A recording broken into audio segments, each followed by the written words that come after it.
Estamos de volta e hoje aqui na nossa roda de conversa virtual estamos discutindo, né, a construção de novas narrativas da favela.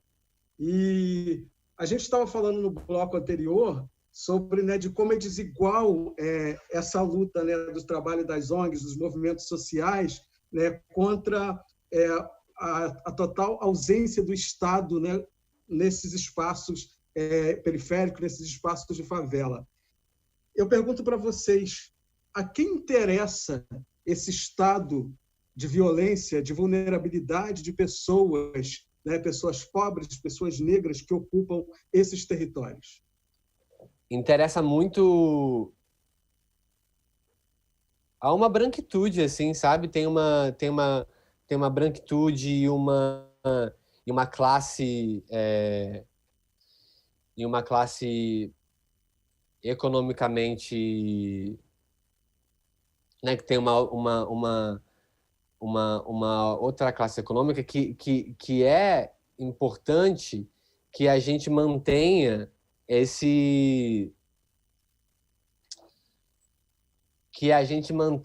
projeto, que não é nenhum projeto novo, né? Isso não é isso é uma coisa que vem se perpetuando e se É um atualizando. projeto escravocrata, né? Há mais de 500 anos. Então, assim, não mudou, só foi, né, mudando os nomes e as caras, mas, assim, a essência escravocrata, colonial, é a mesma. Então, assim, é muito importante a uma determinada classe que a gente perpetue esse sistema até hoje, sabe? Seja sucateando, né? Empobrecendo as pessoas financeiramente, culturalmente, né?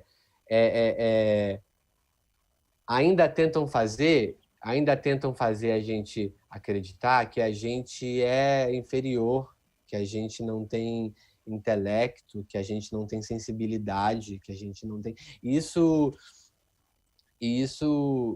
é muito forte. Tipo, quando nós fizemos esse projeto, uma das coisas que eu mais ouvi dos meninos mais jovens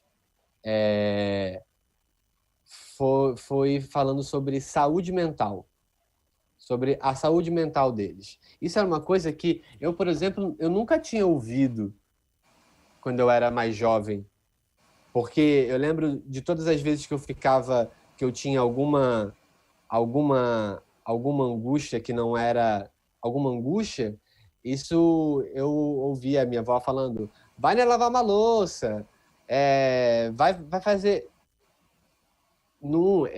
Isso tudo para dizer que tem um exercício, um projeto de desumanização que a gente vive já desde que invadiram o Brasil e começaram toda essa sociedade racista a ser construída, que é desumanizar a gente e manter a gente num lugar onde interessa a eles, para que eles fiquem em cima, né? Tem uma estrutura aí que eles não querem que mude, e a gente, de alguma maneira, vai subvertendo ela, né? Eu tenho entendido que talvez o que eu posso fazer hoje, nesse momento, seja tentar subverter onde eu consiga essas lógicas, sabe? E uma das coisas que eu tenho pensado é em afirmar uma outra política, sabe? Uma outra norma que olhe para a gente como pessoas com sensibilidade, pessoas que produzem pensamento, sabe? Não é só você dar uma cesta básica para a gente, sabe? Não é só você dar comida. Assim, é mais. A gente precisa de mais. A gente quer mais. A gente precisa e quer mais, sabe? Eu quero mais, sabe? Eu quero mais. Eu quero tudo que me foi tirado, sabe?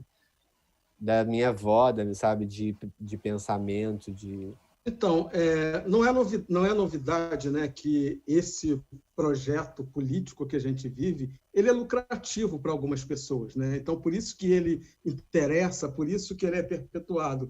Agora, você falou em subverter. Eu queria saber aqui do Wanderson e do Eliel, de que forma que vocês entendem que o Museu dos Meninos pode subverter essa ordem? Para mim, o projeto do Museu dos Meninos é extremamente essencial nessa subversão, porque ele é um projeto que nos dá lugar de fala, ele é um projeto que nos humaniza, e como o próprio Maurício falou, a gente fala sobre a nossa saúde psicológica e falamos que nós importamos para a sociedade, nós afirmamos nossos papéis na sociedade. E é um papel, a nossa fala é extremamente silenciada constantemente. Então, o projeto do Museu dos Meninos vem para nos dar essa fala, esse local, onde a gente possa contar nossos pontos de vista perante essa sociedade que nos exclui e essa sociedade elitista, racista, que sempre coloca a gente de lado e só nos olha quando para trabalho manual, para trabalho braçal. E a gente nunca é muito valorizado quanto ser humanos, quanto pessoas, e enfim. Eu sou, né, estudante de literaturas africanas, sabe? E tem um escritor que é o Pepe Tela, tem um livro dele chamado Geração da Utopia, em que ele fala que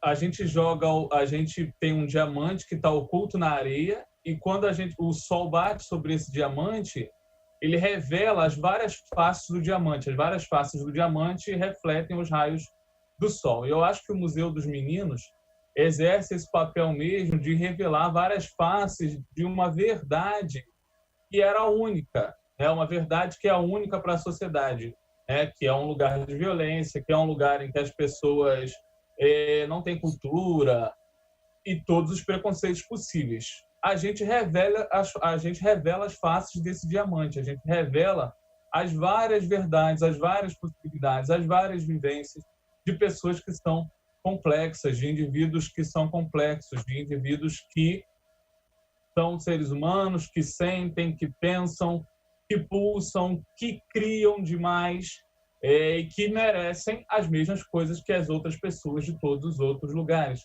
Eu acho que é isso que o Museu dos Meninos faz. É o sol, a luz solar sobre um diamante que revela as várias faces que estavam ocultas. Eu acho que o Museu dos Meninos tem esse trabalho e acho que a gente tem as histórias são muito ricas, né, de todos os meninos, e a gente realmente eu pessoalmente acho que o trabalho está ficando lindo demais, está muito bonito. E é isso, a gente revela essas verdades possíveis, né? Porque há esse trabalho também contra uma verdade única, né? Há sempre o perigo da história única, né? E a gente passou por muito tempo, por quase toda a história da humanidade, por uma história que era única, que era sempre a história do conquistador, sempre a história de quem está acima, socialmente, economicamente, e a gente agora está quebrando essa história única. Eu acho que essa é a função do Museu dos Meninos. Para mim é muito, eu acho também é muito isso que os meninos falaram mesmo, assim. Esse projeto, eu acho que ele faz essa subversão que nem tinha que ser uma subversão, né? Porque na verdade é uma coisa tão simples assim, é um espaço de fala, né? A subversão do museu, acho que é em mostrar essas existências através de uma lente que talvez seja pouco usada, né? Porque e aí talvez seja um dos grandes problemas, uma das grandes diferenças de quando falam sobre a gente e de quando a gente fala, né? Assim, aquela historinha clássica aí do assim, lugar de fala, que a gente fica se debatendo e complexificando as coisas às vezes, e ela talvez seja um pouco mais simples.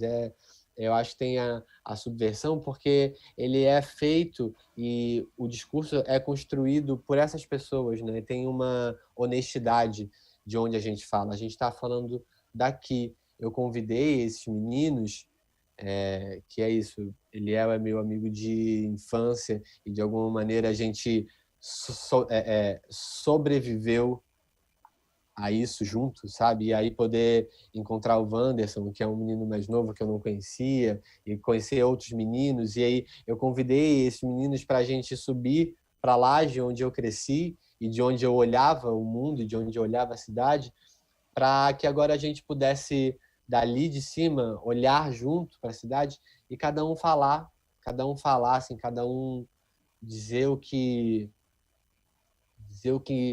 interessa, o que é urgente para cada um.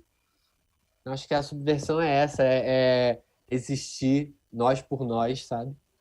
Então, uma coisa que chamou a atenção é que você não quis contar a história de cada um desses meninos, mas você quis ouvir as subjetividades deles. Por que isso é o mais importante nesse processo?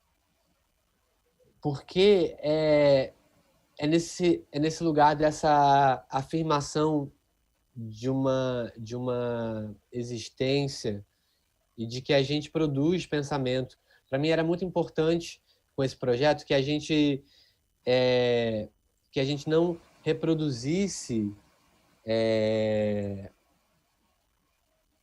vários estigmas e reforçasse estereótipos. Então, se você pegar assim, muitas das abordagens